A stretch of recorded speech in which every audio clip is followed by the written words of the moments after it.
So, good day, ma'am. I am Hani May Kiawit Babtuog, and for today's presentation, I will be discussing first the cholera, which is the waterborne disease known as the Blue Death. So, we also explore the introduction, the historical background, the transmission, the clinical manifestation, and also the prevention of this specific disease. Now, for the introduction, the cholera is an infectious disease caused by the bacterium Vibrio cholerae. So, this bacterium is usually nag-enter siya sa body when we drink contaminated water or eat unsafe food. So, once nga musulod siya sa imuhang mouth, it travels to the small intestine where nag-release siya og toxins that cause the body to lose large amounts of water and salt. As a result, the person that suffers from profuse watery diarrhea, which can quickly lead to a severe dehydration and even death if not treated immediately. So that's why cholera mainly spreads in communities with pangit ilang sanitation or unsafe ilang water resources and also limited ang access to healthcare. Now, the cholera has a very long and devastating history. The first known cholera pandemic was begun in 1817 in the region near Ganges River in India. So from there, nag-spread siya quickly to other parts of the Asia and also the Middle East, sa Europe, and also sa Africa. So through trade routes and traveling merchants, because of people often use the same rivers for drinking, washing, and also disposing of waste. That is why very easy lang sa mga disease na mag-spread rapidly. So at first, ang mga tao, wala pa sila kasabot kung giyon sa pag-transmit sa kini nga disease. Ang uban, they believe na mag-cause daw siya sa bad air or even a curse, not by contaminated water. Now, for the transmission of cholera, ang cholera na disease can nag-spread through fecal-oral route, mainly by consuming contaminated food or water. So, kini na outbreak often happen where there is a poor sanitation or limited lang ang limpyo na water, while person-to-person na spread is very rare, but lack of hygiene will easily fuels community transmission. While for clinical manifestations naman, the cholera symptoms usually starts with 1 to 5 days after the infection. While the main symptoms is watery diarrhea, often called the rice water stool, which is here the pictures above, followed by vomiting and cramps. Without treatment, the dehydration can cause shock and death within hours. So that's why rapid rehydration is a very life-saving.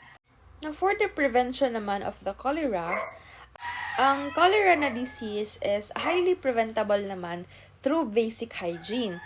So, always drink clean water or pinaka-safe jud boiled water, wash hands properly, and also eat safe with cooked food.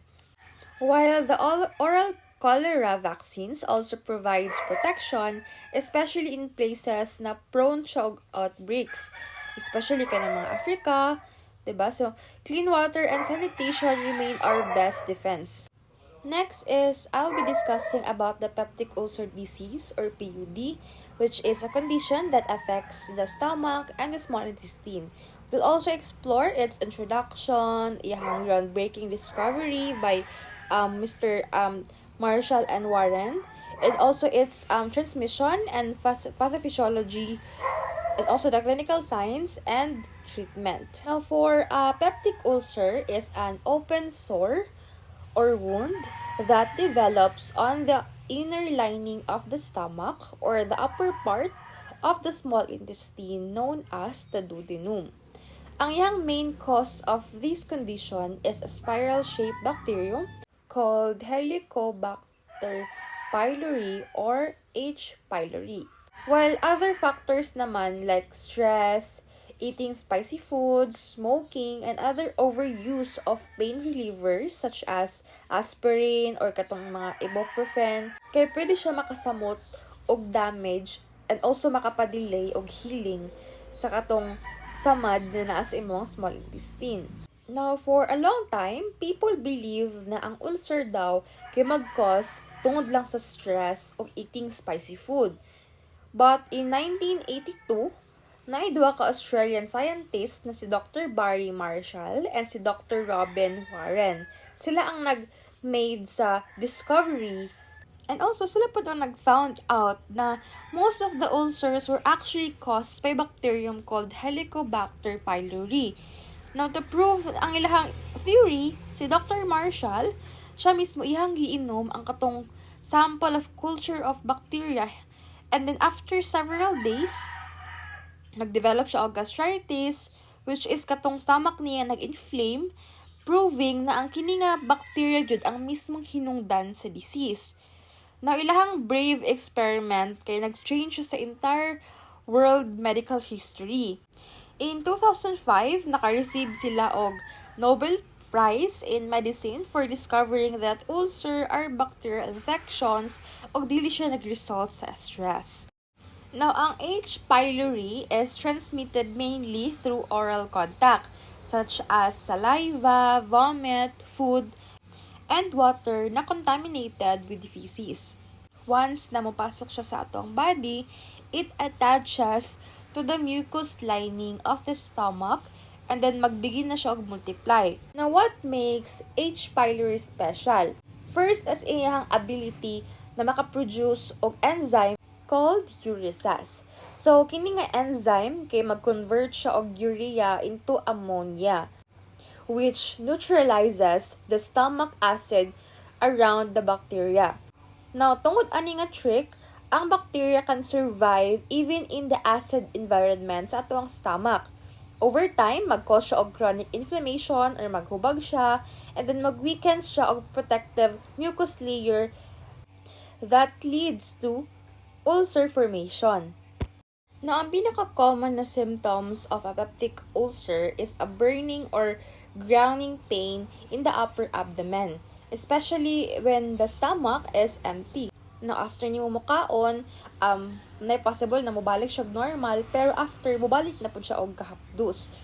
Other symptoms include bloating, nausea, vomiting, and loss of appetite. While in severe cases, ang ulcer can cause bleeding, which may appear as black, or vomiting of blood. So, pag hindi nga medical emergency, need na siya og require immediate treatment.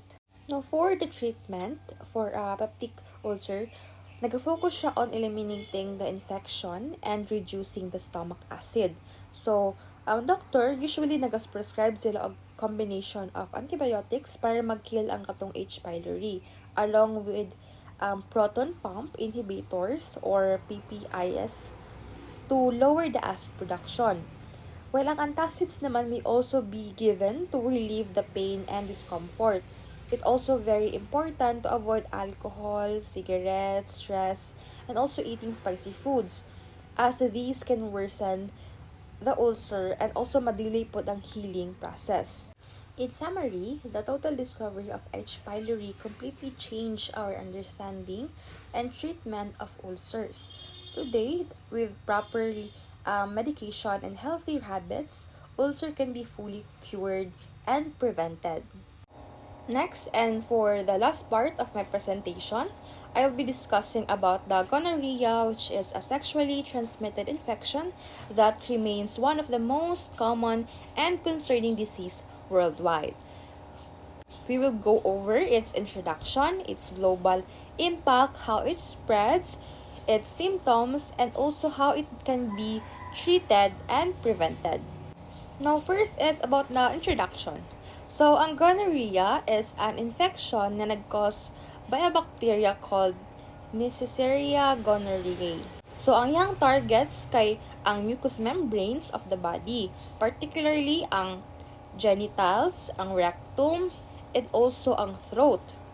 It's one of the oldest known sexually transmitted infections, can affect both men and women.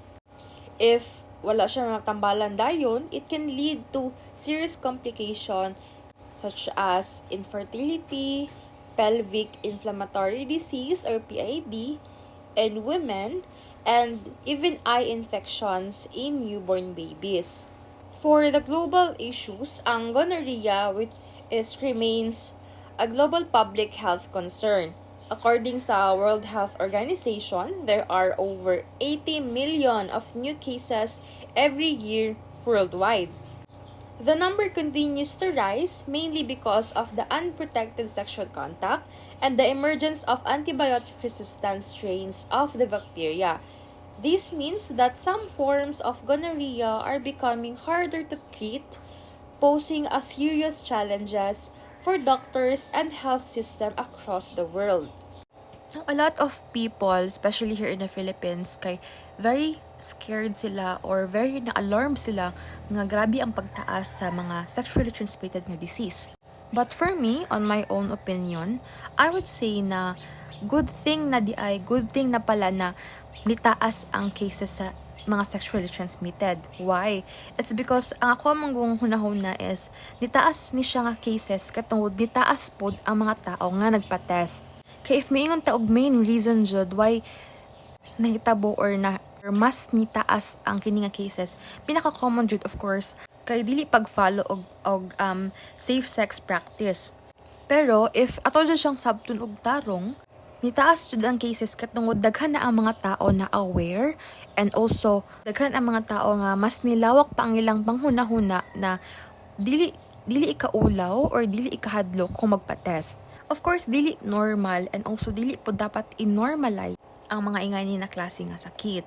But the good thing manggod is at least daghan na ang tao na open sa mga ingani nga sakit, and also dili siya dapat ikadiri or ikabuli sa isa ka tao na naay ingani nga sakit. Now for the transmission, the gonorrhea spreads through sexually contact, of course, including vaginal and anal or oral sex with an infected person. It can also pass from a pregnant mother to her baby during childbirth, causing the eye infections or blindness of the newborn baby.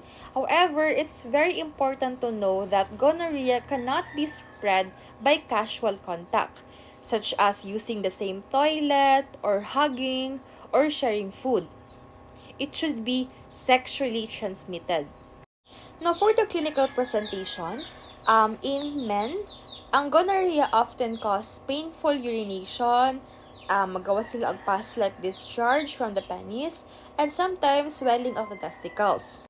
While in women naman, symptoms include vaginal discharge, naisakit during urination or even sexual intercourse, and also abdominal or pelvic pain. Ang pinaka-sad part ng niya is that many women show no symptoms at all, which makes the disease harder to detect and easier to spread. That is why ang gonorrhea can also infect the throat or the rectum, especially after oral or anal sex, causing sore throat, discharge, or pain in those areas.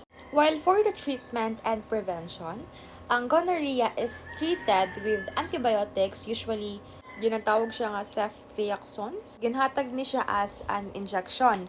While many doctors po nagaingon na very important jud nga dili mag self-medicate because the bacteria can develop resistance if the medicine is not taken properly. Doctors also recommend that the sexual partners of the infected person be treated as well para ma-prevent ang infection. So, ang prevention is always better than cure, of course. Always use condoms, avoid multiple sexual partners, and get regular STI checkups.